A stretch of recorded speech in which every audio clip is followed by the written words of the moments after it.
8 लक्षण प्रकट होने लगते हैं जिसके ऊपर प्रभु की कृपा होती है। हमारे ऊपर प्रभु की कृपा है, ये हम कैसे पहचाने? तो ये 8 लक्षण प्रकट होने लगते हैं जिस पर हरिजू की प्रियाजू की कृपा है। पहला, घोर अपराध करने वाले के प्रति भी दया की भावना, शांति पहला लक्षण है। भाव में भी पहले शांत भाव है।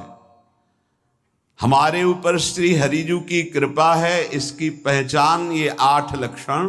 पहला, शांति, अर्थात घोर अपराधी के प्रति भी गुस्सा ना क्षमा करना, ये हरि की कृपा का लक्षण है। देख लो भाई, घोर अपराधी शब्द तो जाने दो, जरा सा प्रतिकूल हो जाए तो लाख समझाओ पर भ्रकुटी तनी रहती है। ईर्ष्या, द्वेष, मात्सर्य, द्रोह, ये उपासक के हृदय की विषय नहीं, ये तो गंदे विषयी पुरुषों के हृदय के लक्षण हैं। जहां ईर्ष्या है, मात्सर्य है, द्वेष है, द्रोह है, ये कुमति के लक्षण है, ये सुमति के लक्षण नहीं, ये हरि कृपा पात्र के लक्षण नहीं। आपसे जो अपराध कर रहा है, द्रोह कर रहा है, आपका क्षमा बल ये हरि प्रसाद से होता है। शांति, क्षमा बल, वो ऐसा नहीं होता। शांति, बुरा ही नहीं लगा, हरि कृपा पात्र को बुरा ही नहीं लगा। उमा संत के यही बड़ाई, मंद करत जो करे भलाई, ये सीधा शांति की व्याख्या है। अपने यहां मंगल गान में, करत जे अनुशहन निंदक तिनहु पे अनुग्रह कियो, ये है हरि कृपा, ये है आचार्य कृपा, गुरु कृपा। अपराधी पर भी क्षमा का भाव होना, भला ऐसा है? अपराधी पर भी क्षमा का भाव होना, ये हरि कृपा पात्र में ही होगा, अन्य में नहीं। तो अगर अपने हृदय में ऐसा लगे कि ऐसा नहीं है, तो हरिजू से प्रार्थना करनी चाहिए कि कृपा करो, मेरे में सामर्थ्य आवे। दूसरा, अनुसूया, वो किसी भी के प्रति कभी भी कोई दोष दर्शन ही नहीं करेगा। दोष कथन, दोष श्रवण की तो बात जाने दो।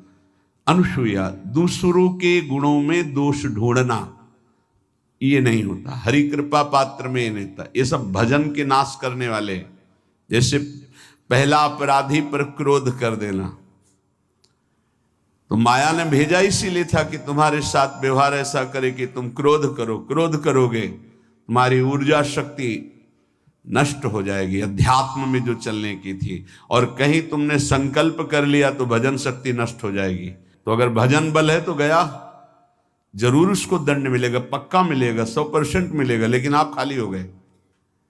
ना भजन करने की वृत्ति रहेगी और ना भजन रहेगा, दोनों बात। अनुसूया, किसी के सद्गुणों में दोष देखना, गुणों में दोष ढूंढना, ये हरि कृपा पात्र में नहीं होता। ये बहुत मंगलमयी बातें हैं जिससे हमारा भजन मार्ग पुष्ट होता है। तीसरा, वो बाहर से और भीतर से पवित्र रहता है, हरि कृपा पात्र। शौचाचार का ज्ञान होना चाहिए, वस्त्र आपके पवित्र होने चाहिए, ये बाहरी, जल रज आदि के द्वारा बाहरी पवित्रता।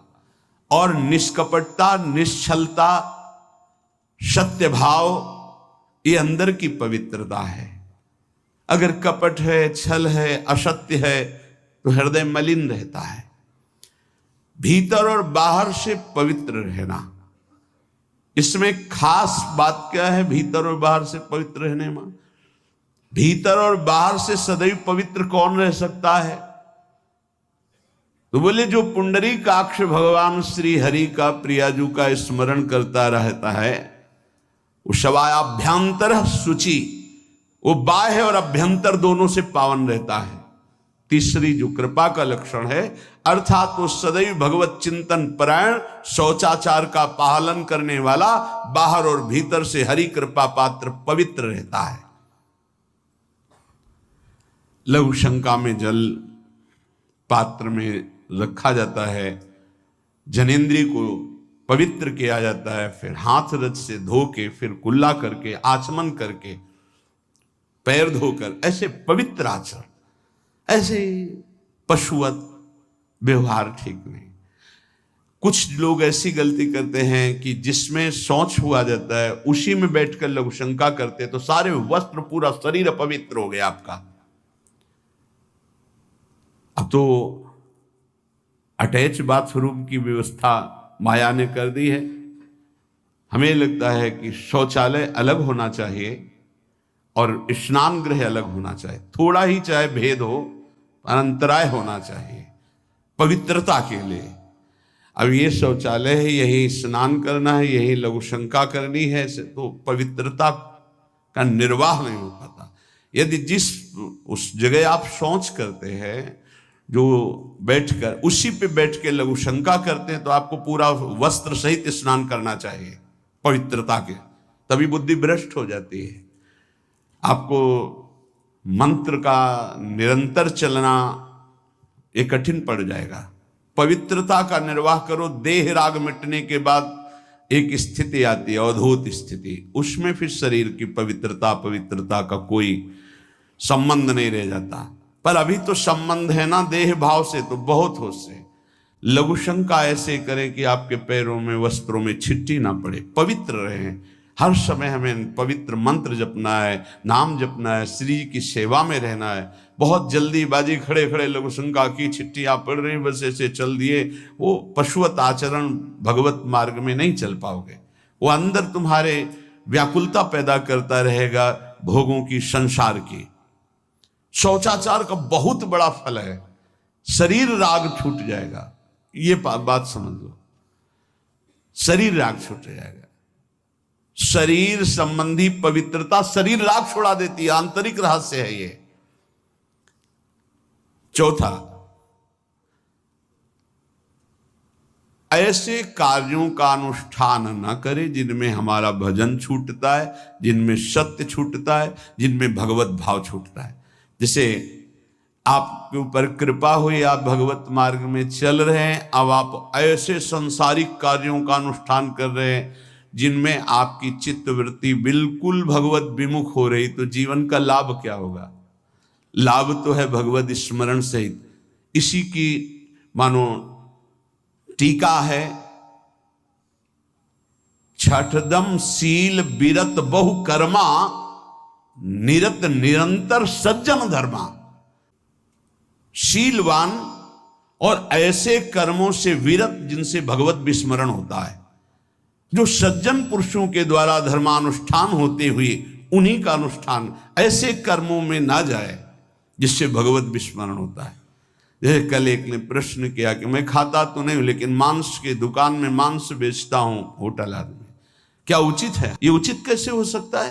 तुम और भी तो व्यापार कर सकते हो। जरूरी है धर्म का पालन करने की इच्छा करते हो, धर्म आचरण करते हो, ऐसा नहीं।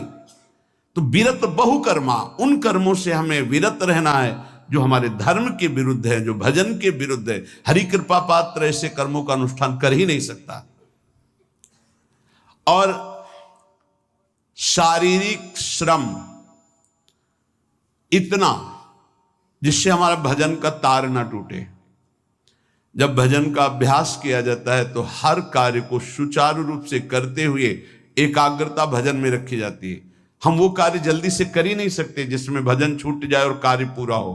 नहीं, हम कार्य करेंगे, हमें छोड़ दीजिए, हम अपने चिंतन से युक्त होते ही बिल्कुल कार्य करेंगे। जैसे कई साधक हैं, उपासक हैं, बड़े अच्छे उपासक हैं, उनको आप कार्य दीजिए कि आप पानी गर्म कर दीजिए, पात्र बहुत सुंदर साफ होगा, पानी बहुत गर्म, लेकिन आप कह दीजिए कि 5 मिनट में गर्म करके ले, तो उनसे असंभव नहीं होगा, छोड़ दीजिए उनको। आप वो मतलब ऐसा कार्य करेंगे प्रशंसनीय, पर वो समय से, उनका एक सिद्धांत है, बहुत अच्छा लगता है। और अपने को पता है इससे जल्दीबाजी नहीं होनी, पात्र मार्जन करना है, छोड़ दीजिए, आप उसको टोकिएगा नहीं, आप जल्दी मांझ के, उससे नहीं होने वाला। वो तनिक भी दोष नहीं रहने देगा पात्रों में, पर समय दीजिए, आराम आराम शिव कर।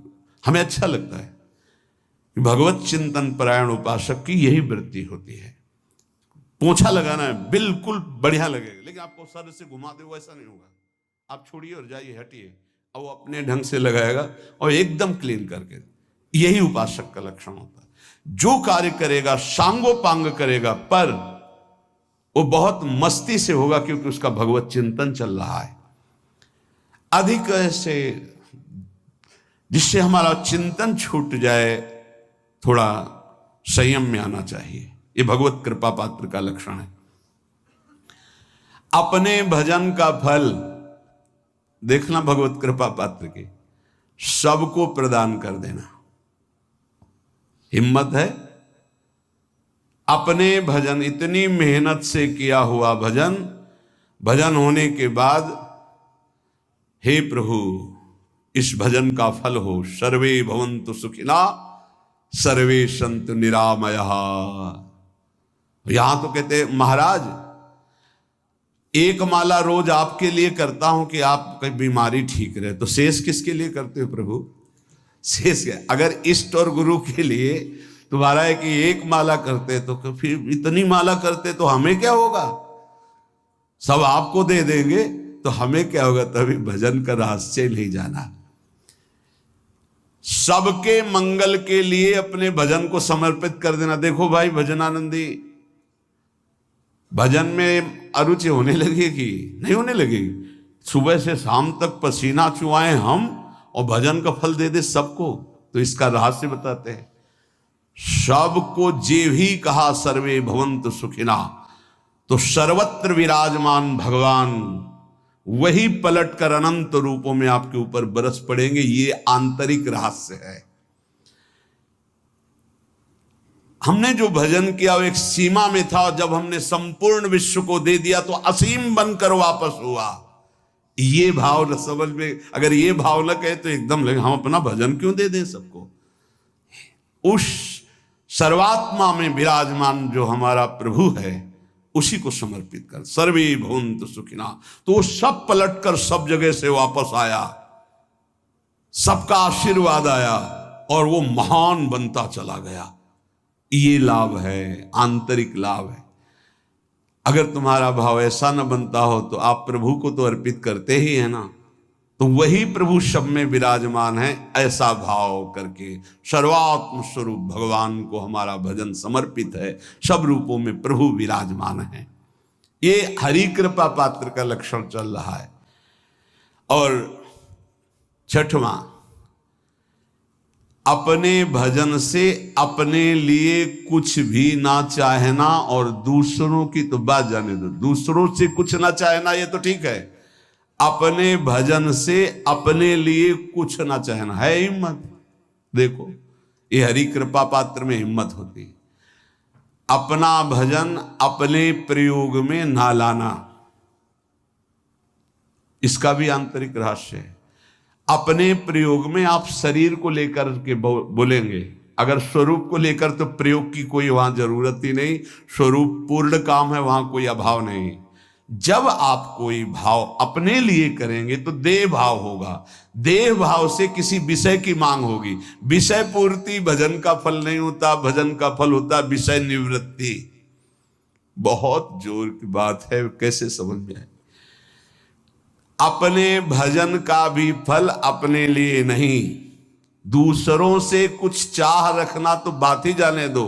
भजन से भी कोई अन्य सुख की चाह नहीं हुई। क्या चाहिए? भजन ही बनता रहे, भजन का फल भजन बनता रहे, खूब निरंतर जप करते रहे। सातवां, किसी भी मान सम्मान कीर्ति पद प्रतिष्ठा के मिलने पर हृदय का असंतुष्ट हो जाना, यह हरि कृपा पात्र का लक्षण होता है। प्रणाम नमस्कार जय हो तो हृदय में असंतुष्ट हो जाना चाहिए। कोई किंचन मात्र अभिमान न उदय हो जाए। प्रभु बचाओ, ये माया की चकाचौंध से बचा लो नाथ। कौन सा अपराध बन गया कि आपकी जय की जगह यहां हमको ऐसा सुनना पड़े। जैसे एक बार महापुरुष जन कहे थे कि जब गुरुजन बड़ाई करने लगे सामने शिष्य की, तो उसको ग्रीवा झुका लेनी चाहिए, पश्चाताप करना चाहे कि कोई गलती हो गई, आज हमारे गुरुजी ने हमारी बड़ाई कैसे कर दी, इसका मतलब कोई दोष बन गया, कोई गलती हो गई, और प्रार्थना करना चाहे कि क्षमा कीजिएगा महाराज, अगर कोई गलती हो तो दंड दीजिएगा, लेकिन ये दंड मत दीजिएगा कि आप हमारी प्रशंसा कर रहे हैं। भगवान, इससे बड़ा और कोई दंड नहीं हो, ऐसा महसूस होना चाहिए। सम्मानम कलयाति घोर गरलम, ये हरि कृपा पात्र का लक्षण है। नीचापमानम सुधा, नीच पुरुषों द्वारा किया हुआ अपमान अमृत के समान लगे और सम्मान विष के समान लगे। मान प्रतिष्ठा कीर्ति जिसके लिए बड़े बड़े लालायित रहते, हरि कृपा पात्र को विष की तरह चुभती है। और 8वां, किसी भी प्राणी समुदाय से संबंध ना रखते हुए सब पर दया की भावना, सब पर कृपा की भावना, सब पर करुणा मैत्री, पर किसी से ममता नहीं। ये सूत्र बहुत व्यवहार में प्रयोग करने योग्य है। सबसे करुणा और मैत्री, पर किसी से ममता नहीं। करुणा तो करी भरत जी ने, मैत्री भी की मृग से, पर ममता रहित नहीं रहे। ममता कर ली तो अगला जन्म हिरण का हो गया। ममता नहीं रखनी। निर्ममो निरहंकारा, करुणा मैत्री तो करनी है, जैसे इसमें आदेश है, गीता में जी आदेश है, अद्वेष्टा सर्वभूतान मैत्रः करुणैव च, पर निर्ममो निरहंकारा, ये साधक की चतुरता है। प्राणी मात्र पर दया कृपा करुणा मैत्री, पर ममता नहीं। ममता किसी से, और यहां करुणा मैत्री ये तो गायब हो गई, केवल ममता रह गई है। अपने शरीर से ममता, शरीर संबंधियों से ममता, विषय भोगों से ममता, यही जहर है। संबंध में ये ममता ही जहर है, विचारों में अहंकार जहर है, कर्मों में ये आसक्ति जहर है। इसी जहर को मिटा दे तो जीवन मुक्त महापुरुष कर्म करते हुए, विषय सेवन करते हुए, वार्ता करते हुए, विचार करते हुए, बिल्कुल जहर रहित उसका जीवन हो गया। तो ये 8 बातें हरि कृपा पात्र में होती हैं, इनको बार बार सुनना, हृदय में धारण करना है। उसमें ये 5 बातें कभी नहीं जागृत होती, स्फुरित ही नहीं होती। पहला, किसी से ईर्ष्या, दूसरा किसी से घृणा, तीसरा किसी से भयभीत हो जाना, चौथा भजन सेवन नृत्य गायन आदि में लज्जा लगना, पांचवा किसी की निंदा करना, ये नहीं होती। अब जो आगे वर्णन कर रहे हैं उसमें महापुरुषों की पहचान है। सिद्ध महापुरुष 3 प्रकार के होते हैं। एक होते हैं आचार्य कोटि के, सात्विक विचार वाले। एक होते हैं भ्रष्ट आचरण वाले। एक होते पिशाचाचरण वाले। और तीनों सिद्ध हैं। बहुत बड़े महापुरुष पूज्यपाद उड़िया बाबा जी हैं, वही रहस्य का प्रकाश कर सकते थे, अन्यथा बिना ब्रह्मबोध महापुरुष के ऐसा नहीं। तीनों सिद्ध हैं, तीनों भगवत प्राप्त है। सात्विक आचार वाले, जो आचार्य कोटि के होते हैं, एक एक अक्षर शास्त्र मर्यादा के अनुसार चलने वाले, जैसा शास्त्र कहता वैसा उनके आचरण में दिखाई देगा, और वो उससे सिद्ध भगवत प्राप्त महापुरुष हैं। पर उनके आचरण तस्मात् शास्त्रम प्रमाणम थे। दूसरे भ्रष्टाचार,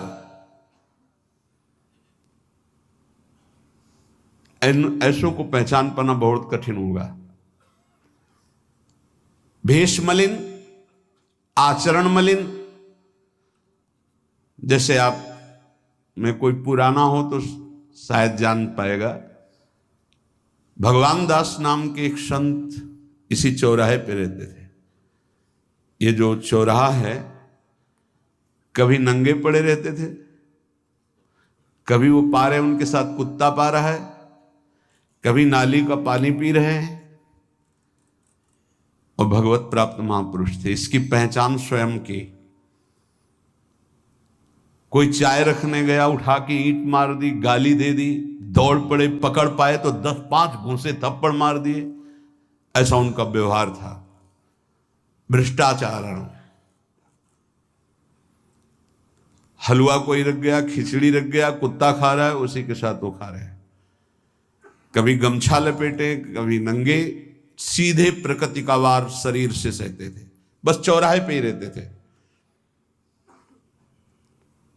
बहुत अगर गए तो ये राधा टीला है, बस इतना ही उनका था। राधा टीला से इधर, और इधर थोड़ा चढ़ाई जो है जहां पूज्य श्री चंद्रशेखर बाबा जी वास करते, उसके इधर, मतलब चौराहे के बस इतने में ही रहते थे। 12 महीना, 20 साल उनको देखा।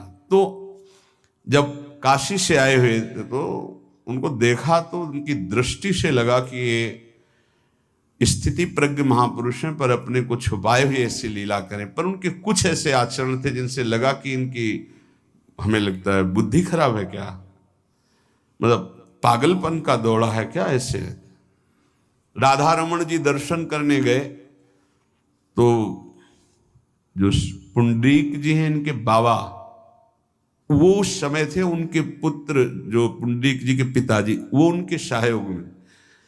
तो करुणा कृपा हुई उनकी, उन्होंने देखा। वो तो बाद में परिचय जाना उनका, हमें पता नहीं, तो बाद में परिचय। वो पीत वस्त्र धारण किए हुए वयोवृद्ध एकदम डलिया लाए, राधा रमन जी को निकाल करके अपने को प्रसाद मिला। तो सीधे राधा रमन जी की कृपा का अवलोकन करते हैं और परिक्रमा लगाना। एकदम संकल्प बना, कमंडल में 2 कुलिया रखी, ढक्कन से ऐसे ढक के, और बस मन में आया कि अगर वो बाबा हमसे आते हैं, हमारे कमंडल से कुलिया, सत्य, परम सत्य, कुलिया लेते हैं और पाते हैं और फिर रख के चल देते, तो मैं मान जाऊंगा कि प्रभु ये आपके धाम के सिद्ध महापुरुष हैं। आए हुए थे हम काशी से ऐसे, क्योंकि काशी में ऐसी लीलाएं देखी थी बड़े अवधूत कोटि के महापुरुषों को। आपसे सत्य कहते हैं। वो पेड़ हट गया, रमण रेती में था, बीच रोड में था, चबूतरा बना था, वो ऐसे पड़े थे, वहां के हम बैठ गए, बिजली की तरह उठे, रफ्तार से आए, खड़े हो गए हम बिल्कुल, क्योंकि हमें पता था कि घूंसा और थप्पड़ इनका प्रसाद होता है। हम कहा उस समय, हम कहा अगर हाथ चलाएंगे तो पकड़ लेंगे ना, बिल्कुल पोजीशन में खड़े। तो बंगाली भाषा में कुछ बोले, वैसे गले में हाथ डाला, ढक्कन हटाया, कुलिया निकाली, पाया, कुलिया वहीं रखा, ढक्कन रखा, गए और वहीं लेट गए। सत्य कहते एकदम रोम रोम खड़ा हो गया कि अरे भगवत प्राप्त महापुरुषों को जानना बड़ा कठिन है। कैसे आचरण, भ्रष्ट आचरण से रहते हैं। कभी दिगंबर, कभी गमछा लगा हुआ है, कभी कुत्ते के साथ खा रहे, कभी नाली का पानी पी रहे। पूज्य बाबा कह रहे आचरण मलिन, नाली या पैखाने का भी पानी पीने में उनको कोई भी परेशानी नहीं। गंदे जगह मलिन भाव से पड़े रहना, किंतु वृत्ति हर समय भगवदाकार रहना, भगवदाकार रहना। ये तीसरे, पिशाचाचार, गाली गलौज करना, ईंट पत्थर से मारना, हर मलिन चेष्टा बहुत कठिन है, बहुत कठिन है। ये सब देखने को मिला है भगवत कृपा से तीनों प्रकार के महापुरुषों का। वृंदावन में एक आगंतुक संत आए थे बाहर से, वो रात्रि में हर वृक्ष के नीचे खड़े रहते, पैर सूज गए थे, उनको कभी बैठे और लेटे नहीं देखा, खड़े ही रहते थे। ये 25 वर्ष के लगभग की बात है। तो उनको जब देखा तो देखते ही उनकी दृष्टि ऐसी थी ऊर्ध्व, लगा ये तो भगवत प्राप्त महापुरुष है। 45 वर्ष की अवस्था हो, बस खड़े रहते थे, चरण उनके फट गए थे ऊपर से ऐसे खड़े खड़े। रात्रि में एक दिन हिम्मत की, बोलते नहीं थे वो, अरे लार बह रही है ऐसे गंदे कपड़े, और महाराज जी आप कृपा करें, उस समय मदन टेर में कि आप आइए, तो सहज में से खड़े हो गए। तो आटे के 4 लड्डू हमें मिले हुए थे, तो उनका आप कृपा करके पाइए, पाले। तुमका आपका ये जो बाहरी परिवेश है और आपके जो बाहरी लीलाएं हैं, ये बाहरी लोग तो भले न समझ पाए, पर प्रभु मुझे ऐसा अनुभव होता है आप भगवत प्राप्त महापुरुष हैं। रो पड़े हो, कभी हमने उनको ऐसा नहीं देखा, रो पड़े। और उनका ये हमारे गुरुदेव की कृपा है। उनका कब से वृंदावन आप आए? बोले कुछ दिन हुए। बोले वृंदावन की रज का प्रभाव कितना दिव्य है कि अब जाने का मन नहीं होता है। पर आप अब दोबारा हमसे मिलने की चेष्टा मत कीजिएगा, कभी दूर से देख लीजिएगा, पर आप कभी मिलिएगा नहीं। आप भक्त हैं इसलिए आपसे संभाषण कर लिया।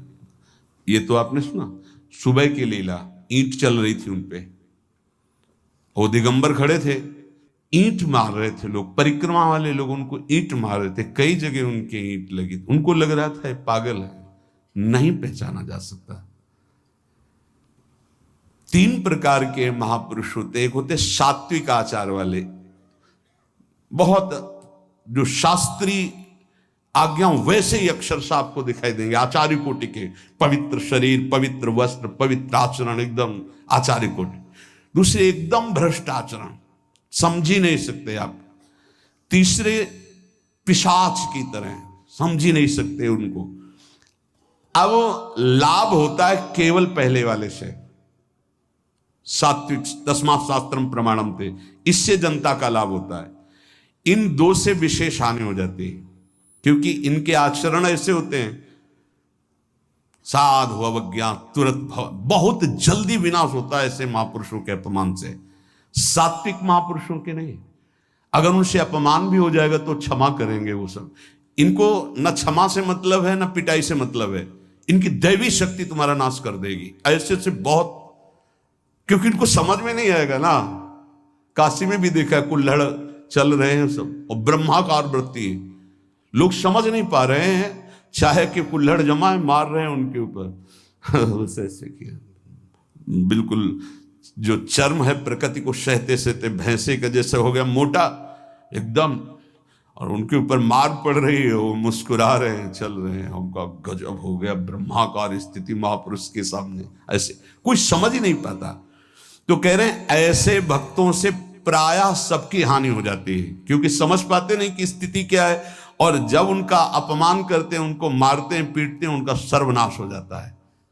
वो करते नहीं है, उनका प्रभाव कर देता है, पर सात्विक महापुरुषों से किसी का मंगल नहीं होता। इसलिए समाज का परम मंगल शास्त्र के द्वारा आचरण किए हुए जो सिद्ध महापुरुष हैं उनसे होता है। ये 2 प्रकार के महापुरुष जो होते हैं, कई तरह से हानि हो जाती है। आप समझ ही नहीं पाएंगे, आप अपमान कर देंगे, अनिष्ट हो जाएगा आपका, क्योंकि यहां ना क्षमा है न दंड है। दैवी शक्तियां उनकी सुरक्षा में लगी हुई, वो सर्वनाश कर देंगी। इसलिए बाबा परिचय बता रहे कि अगर तो इनको पागल न समझा जाए। ये प्रायः जैसे एक बार बताया था कि हरगोविंद जी के पांडाल में रास हो रहा था, एक दिगंबर महापुरुष आए और वो ऐसे खड़े थे पीछे से, चूंकि आरती करने के बाद पीछे राधा वल्लभ जी की गए तो पीछे ही खड़े होना था, तो बिल्कुल पास बूट पहने हुए मारा लात पीछे से, वो मुभरा गिर गए, आराम से खड़े हुए। रास को ऐसे नेत्रों से हल्का सा और बस फिचल दिए, वो पीछे 10 बार लात मारता गया, वो मुड़ के नहीं देखा किसने मारा, पीछे पीछे हम 10 कदम चले। गजब हो गया, ऐसी स्थिति इस महापुरुष की। और ये बावरा जान नहीं रहा कि अपना सर्वनाश कर दिया हमने, और वो गजेंद्र की तरह मतवाले ऐसे फोगला की तरफ चल के निकले। कैसे समझोगे महापुरुषों को? बाहरी व्यवहार।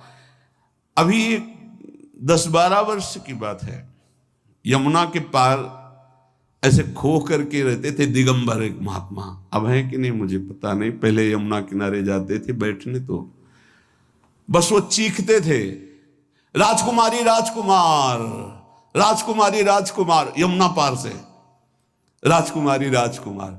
और ऐसे घास नोच नोच के जैसे गाय खाती है ऐसे खाते थे घास, और चिल्लाते क्या थे, राजकुमारी राजकुमार। किसको? प्रिया प्रीतम को। राजधानी है ना, तो ऐसे वृंदावन की तरफ खड़े होते ऐसे कहते, राजकुमारी राजकुमार। कैसे कोई महापुरुषों को जाने। भगवान कृपा करें कि किसी भी महापुरुष का कभी कोई अनिष्ट हमारे द्वारा ना हो, कहीं कोई अमंगल बर्ताव ना हो जाए, इसलिए परिचय बताया। कि आप सोच सकते हैं कि ऐसे भला महापुरुष हो सकते हैं? हाँ पक्का, तीनों प्रकार के महापुरुषों के दर्शन हुए। उपासक को चाहिए कि जब कभी इन दो प्रकार के महापुरुषों का जो भ्रष्टाचरण या पिशाचाचरण, इन दोनों, तो दूर से प्रणाम करके, ना सानिध्य ना नजदीक ना चरण छूना, दूर से प्रणाम करके चल दे। इनके प्रति कभी अशुद्ध भावना भी न लावे, क्योंकि वहां क्षमा शब्द नहीं है। जैसे आग में क्षमा शब्द नहीं है, अगर आपने प्यार से भी स्पर्श किया तो दाहिका शक्ति जला देगी, और रोष से भी स्पर्श किया तो उसकी दाहिका शक्ति आपको जला देगी। सात्विक आचरण वाले महापुरुषों के द्वारा परम मंगल होता है, और वही सिद्धि प्राप्त करना उचित है। इस कोटि के ये सब भगवान शंकर स्वरूप हैं, इनको केवल प्रणाम है, ना इनके आचरण अनुकरणीय है, ना इनकी स्थिति परिचय में आ सकती है।